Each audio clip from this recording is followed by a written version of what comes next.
मध्य प्रदेश में साल 2015 में शुरू हुई डायल 100 की सेवा में कार्य करने वाले पायलटों पर अब बेरोजगारी का संकट मंडराने लगा है। तकरीबन 10 सालों से सेवा कार्य कर रहे डायल 100 के पायलटों को नौकरी से निकाले जाने का डर सता रहा है। दरअसल पूर्व में भारत विकास ग्रुप यानी कि बीवीजी कंपनी द्वारा किए जाने वाले डायल 100 के संचालन का अनुबंध समाप्त हो जाने के बाद अब यह काम नई कंपनी को सौंपा गया है। हालांकि नई कंपनी ने अभी तक कार्यभार नहीं संभाला, लेकिन कंपनी ने नए काम के संचालन की प्रक्रिया शुरू कर नए पायलटों की भर्ती भी शुरू कर दी है। ऐसे में डायल 100 के पुराने पायलट अब इस संशय में है कि उन्हें नौकरी पर रखा जाएगा या नहीं। दरअसल रीवा में डायल 100 के पायलटों द्वारा मुख्यमंत्री के आगमन पर उन्हें अपनी समस्याओं से संबंधित ज्ञापन पत्र सौंपा गया। ज्ञापन पत्र में डायल 100 के पायलटों ने नौकरी में रखे रहने की मांग की है। उन्होंने जानकारी देते हुए बताया कि साल 2015 से शुरू हुई डायल 100 की सेवा के शुरुआत से ही वह पायलट का काम कर रहे हैं। बता दें कि बीते 10 वर्षों से यह पायलट पुलिस और प्रशासन के साथ कंधे से कंधा मिलाकर हर विपरीत परिस्थितियों में पूरी ईमानदारी और निष्ठा के साथ काम पर डटे रहे। लेकिन अब डायल 100 की जगह 112 की नई शुरुआत होने जा रही है और इस काम को नई कंपनी द्वारा संचालित किया जाएगा, जिसके लिए बकायदा नई भर्ती भी शुरू कर दी गई है। ऐसे में 10 सालों से पायलट का काम करने वाले चालकों में अब बेरोजगारी और नौकरी खोने का संकट मंडराने लगा है। पायलटों के मुताबिक पुरानी कंपनी द्वारा 8वीं पास लोगों को भर्ती कर नौकरी में रखा गया, लेकिन अब नई कंपनी ने 10वीं की योग्यता अनिवार्य कर दी है और 40 साल की उम्र भी निर्धारित की है।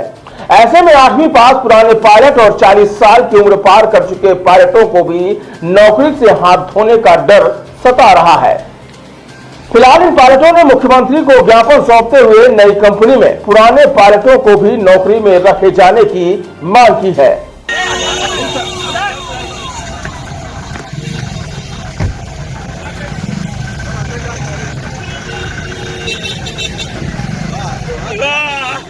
दो के लेकर के हम सभी पायलट 100 डायल में रीवा जिले में पदस्थ हैं। हम लोग विगत 10 वर्षों से डायल 100 में पूरी ईमानदारी और निष्ठा के साथ कार्य कर रहे हैं। बीवीजी कंपनी जो डायल 100 को संचालित कर रही थी, अभी पिछले महीने बीवीजी कंपनी का टेंडर खत्म हो गया और जीवीके कंपनी को नया टेंडर मिला है। आज हम लोगों का यहाँ इकट्ठा होने का मकसद ये था कि नए पायलट भर्ती हो रहे हैं। जो नई कंपनी आ रही है वो पुराने पायलटों को नहीं रख रही है। अभी तक कोई भी कंपनी की तरफ से हम लोगों को नोटिफिकेशन नहीं आया है, ना कोई सूचना आई है। कंपनी की तरफ से अभी तक कोई आश्वासन नहीं मिला है और ऐसा सुनने में आ रहा है कि यहाँ पुराने सारे पायलटों को कंपनी हटा देगी और नए पायलटों को भर्ती करेगी। आज हम लोग यहाँ माननीय मुख्यमंत्री जी से इस अपेक्षा से मिलने आए हैं कि हम लोग 10 साल से बीवीजी कंपनी में डायल 100 में कार्यरत हैं पायलट के पद पे, और कोरोना के समय पे हम पायलट भाइयों ने पूरी मेहनत और लगन के साथ काम किया और अपने घर परिवार को खतरे में रख के हम लोगों ने पूरे लॉकडाउन में पुलिस प्रशासन का सहयोग किया, कांधे से कांधा मिलाकर उनके साथ खड़े रहे।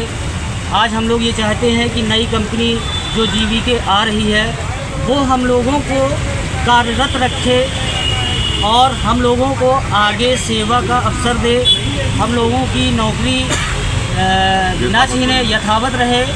इसी मकसद से हम लोग आज माननीय मुख्यमंत्री जी से मिलने आए थे और माननीय मुख्यमंत्री जी ने हम लोगों से आवेदन ले लिया है और हम लोग माननीय मुख्यमंत्री जी से ये अपेक्षा करते हैं कि वे हम लोगों के हित में कुछ अच्छा करेंगे। मुख्यमंत्री महोदय ने अपना काफिला रोक के आवेदन आप लोग से लिए है कि नहीं लिए? जी बिल्कुल, मुख्यमंत्री जी ने अपना काफिला रोक के हम लोगों से आवेदन लिया है। हम लोगों ने अपनी समस्या मुख्यमंत्री जी को बताई है। अब देखते हैं मुख्यमंत्री जी, उम्मीद करते हैं हम कि मुख्यमंत्री जी आगे हम लोगों के भविष्य को लेकर और हम लोगों की नौकरी के जो यथावत रहे हम लोग चलती रहे इसी तरह से, ताकि हम लोगों को घर में बीवी बच्चों को पालने में, भरण पोषण करने में आगे भविष्य में समस्या न जाए। और माननीय मुख्यमंत्री जी से उम्मीद है कि वो हम लोगों के हित में कुछ अच्छा करेंगे।